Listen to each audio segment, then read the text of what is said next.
Então, na hora que eu vou para o Rio de Janeiro com uma velocidade igual à sua, mas eu vou percorrer uma distância maior, indiscutivelmente, o tempo desse evento ele vai ser maior.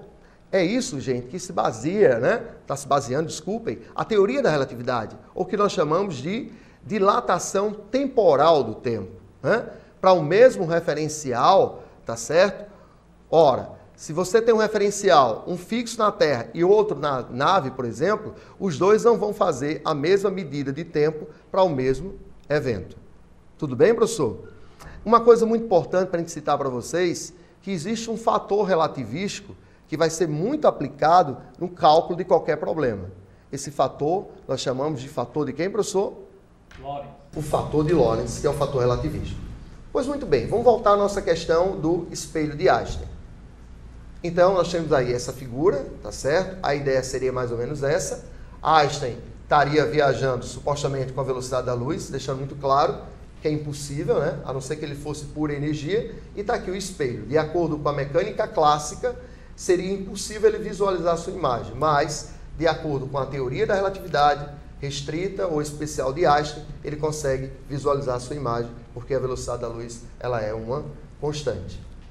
Por isso, tá certo? Que a resposta é impossível. O que é impossível, gente? O questionamento que ele fez, qual? De não ver a sua imagem, né? Então, eu vou ver a imagem, vou visualizar a imagem baseado no segundo postulado de quem? De Einstein. Vamos deixar essa coisa bem clara, que pode ser questão da prova de vocês. Então, o que é impossível? Não visualizar a imagem. Então, você vai visualizar porque a velocidade da luz que emerge da pessoa e se reflete no espelho não depende da velocidade da pessoa nem da velocidade do espelho. É uma constante igual a C. Ok? Professor Luiz, quer fazer algum comentário? Fica à vontade. Ok, vestibulando. Então, só reforçando para cá, só reforçando o que Amaral colocou aí, você tem que ter sempre em mente o que vem a ser o referencial inercial. O referencial inercial. Porque se você não entender o que significa referencial inercial, aí fica difícil de você compreender o restante. Então, se você está parado, tá? Ou em movimento retilíneo uniforme, tá? Você, nesse momento, você passa a ser um referencial inercial em relação, por exemplo, a uma estrela fixa lá no céu, né, durante aqueles instantes, ok? Então, quando você está parado e observa um evento, você pode aplicar as leis da física naquele evento, porque nesse instante você está sendo um referencial inercial. Ou se você vai dentro de um ônibus, por exemplo, em linha reta com velocidade constante. Então, se você está vendo aquele determinado evento, você pode aplicar as leis da física, tá? Porque você está no referencial inercial, ok? Isso é importante. Se você está num carro e faz uma curva, tá? Se você está num carro e faz uma curva, você sente às vezes ali você ser jogado, se você não tiver seguro, e bater na porta do carro. Mas na verdade o carro é que vem atrás de você para quem está ali vendo lá no referencial inercial. Na hora que você faz a curva no carro, você está num referencial não inercial. Tá? Então aí você já tem que perceber que você pode usar forças fictícias, né? Imaginar situações diferentes e quem está lá fora sentado vendo você fazendo essa curva, ele vai aplicar que atuou uma força, que foi a força do atrito ali no carro, que fez ele fazer a curva, que quem tem lá fora vai estar no referencial inercial. Então é muito importante conhecer esse referencial inercial. E o segundo postulado de Einstein é que a velocidade da luz é constante no vácuo para qualquer referencial, tá? Então, o que mudou para Newton? Porque, como o professor Alexandre falou, o espelho, se o espelho andasse a velocidade da luz e Einstein estivesse a velocidade da luz, ele não veria a imagem dele, porque pela teoria de Newton, para ver a imagem, a luz tem que bater no nosso rosto, bater no espelho e voltar. Como o espelho está na velocidade da luz, Einstein está na velocidade da luz. Então, a luz que bate no nosso espelho não ia chegar, que bate no nosso rosto não ia alcançar o espelho. Então, por Newton, você não veria a imagem, mas já pela teoria de Einstein, que é aceita, nós temos que lembrar que o universo de Newton foi substituído pelo universo de Einstein, tá? Nós temos agora uma outra realidade física, outras equações, né? Outro mundo, tá certo? E pelo universo de Einstein, se o espelho está à velocidade da luz, Einstein está à velocidade da luz, a imagem dele não iria pegar o espelho, né, porque estaria com a mesma velocidade, mas na verdade, pelo novo postulado de Einstein, a luz atinge e a imagem iria ser vista, tá certo? Então você tem que ver a física pelo universo de Einstein, que é a realidade atual. Ok, vestibulando? Ok, professor. Vamos então fazer mais uma questão envolvendo aí a teoria da relatividade. Uma questão muito importante. Essa questão já deveria ter caído há um bom tempo, né? Hoje eu resolvi essa questão para a turma de medicina e até comentei, olha, acredito que essa questão, quem sabe, ela pode até vir na questão discursiva da prova de vocês, tá bom? Então, a questão 3 diz o seguinte, ó. Os mesons, mu ou muons, são partículas instáveis com um tempo médio de vida de 2 microsegundos, né? Lembrando, isso aqui é 10 a menos 6 segundos. Os muons são produzidos na alta atmosfera, milhares de quilômetros acima do nível do mar. A velocidade típica desses muons é de 0,998 c, onde c corresponde a 300 mil km por segundo, ou 3 vezes 10 elevado a 8 metros por segundo, que é a velocidade da luz no vácuo. Muito bem. Então, veja, vestibulando, que o que ele faz aqui nessa questão? Ele dá uma explicação geral e ainda não entra na questão que é o que nós vamos discutir a partir de agora. Tranquilo? Muito bem. Eu coloquei aqui um vídeo bem interessante, tá certo? Sobre esse decaimento. Vamos ver aqui. Só um instante. Se ele carregar. Muito bem. Perceba aqui, gente, na verdade, ó, eu tenho aqui, ó, um decaimento formando aqui prótons em pions, depois aqui em muons, né? Estão caindo na atmosfera, como vocês viram aí, ó. Mais uma vez, deixa eu mostrar para vocês que o vídeo é curtinho. Olha só que legal, ó. Veja só que interessante. Formam os pions, agora nós temos os muons, né? E essas partículas estão caindo, né, na nossa atmosfera. Uma coisa bem interessante que ele faz é a seguinte, ó. Em uma abordagem não relativística, calcule a distância média percorrida pelos muons. Um comentário que o professor Luiz fez há pouco tempo, eu acho muito interessante, né? Na verdade, hoje, gente, eu diria para vocês que a mecânica clássica, a mecânica de Newton, é uma particularidade da mecânica relativística de Einstein.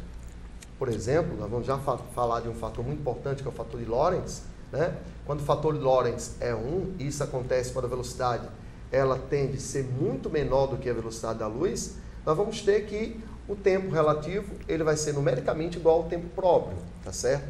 E aí voltaremos àquela ideia de um mesmo evento, né, em referenciais diferentes, segundo a mecânica clássica, faria a mesma medição para o intervalo de tempo. Então, mais uma vez, o que é que nós temos aqui, gente? Nós temos os muons, né, que são partículas que são geradas numa alta atmosfera, que o tempo de vida médio dessas partículas são de 2 microsegundos. Eles estão viajando a velocidade de 0,998 c, e na letra A, ele pede aí para vocês, não levando em conta os efeitos relativísticos, qual seria a distância média que esse muon percorreria.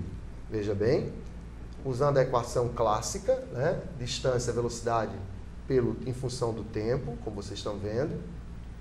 Nós temos aqui que a velocidade é 0,998 c, mas onde c é 3 vezes 10 elevado a 8 metros por segundo. O tempo que foi dado na questão, que foi de 2 microsegundos, ou seja, 2 vezes 10 a menos 6. A distância que esse muon percorreria seria de 598,8 metros, ou seja, aproximadamente 600 metros. Eu queria que vocês entendessem que, não levando em conta o efeito relativístico, tá certo? Ora, a desintegração do muon acontece em 2 microsegundos. Isso implicaria dizer que a distância efetivamente percorrida, tá certo? No seu referencial, seria de aproximadamente 600 metros, como aí está na letra A. Tudo bem, vestibulando? Vamos seguir a questão e no final a gente faz uma abordagem geral. A letra B, ele diz o seguinte agora, ó. Em uma abordagem relativística, sabemos que o fator de Lorentz é aproximadamente 15, ele já dá nessa questão toda, digamos assim, o fator já resolvido, bonitinho, 1 sobre 1 menos raiz de v ao quadrado sobre c ao quadrado, ele já coloca tudo direitinho aqui e já dá um valor aproximado de 15. Aí ele pede, calcule a distância média percorrida pelos muons do ponto de vista de um observador em repouso na Terra. Muito bem, vou aplicar a mesma ideia. Agora nós temos que levar em conta O que, vestibulando? Que na hora que eu tenho um referencial fixo na Terra, aquele evento, né, que está acontecendo com o mu, a desintegração dele, que tem um tempo de 2 microsegundos, no referencial da Terra, esse tempo ele não vai ser mais o mesmo, né? Esse tempo ele vai ser dilatado, né? Eu vou ter o que nós chamamos de uma dilatação temporal. Por isso que eu coloquei aqui, ó, perceba que o tempo para um referencial na Terra vai ser o tempo dos muons vezes que fator de Lorentz, que ele falou aqui no problema, que é aproximadamente igual a 15. Lembrando que o tempo do muon lá no problema, ele disse que era de 2 microsegundos. Aplicando aqui nessa equação, o tempo para o referencial da Terra vai ser o tempo do muon, que foi de 2 microsegundos, que é 2 vezes 10 a menos 6, e o fator de Lorentz é igual a 15. Resolvendo essas continhas aí, nós vamos ter 3 vezes 10 a menos 5 segundos. É notório já, pessoal, perceba que esse intervalo de tempo, tá certo, da ordem de grandeza 10 a menos 5, é maior do que o da ordem de grandeza de 10 a menos 6.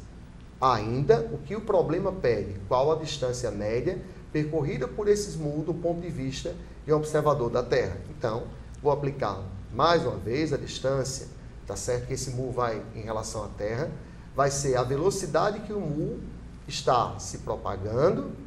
Agora, o tempo, eu vou ter que levar em conta a dilatação do tempo, que foi esse tempo calculado, de 3 vezes 10 a menos 5. Então, nós vamos ter aí uma distância de 8.982 metros, aproximadamente aí 9 quilômetros, ou seja, 9.000 metros. Ok, vestibulando? Então, uma coisa muito importante a gente já dá para perceber aí nesse problema.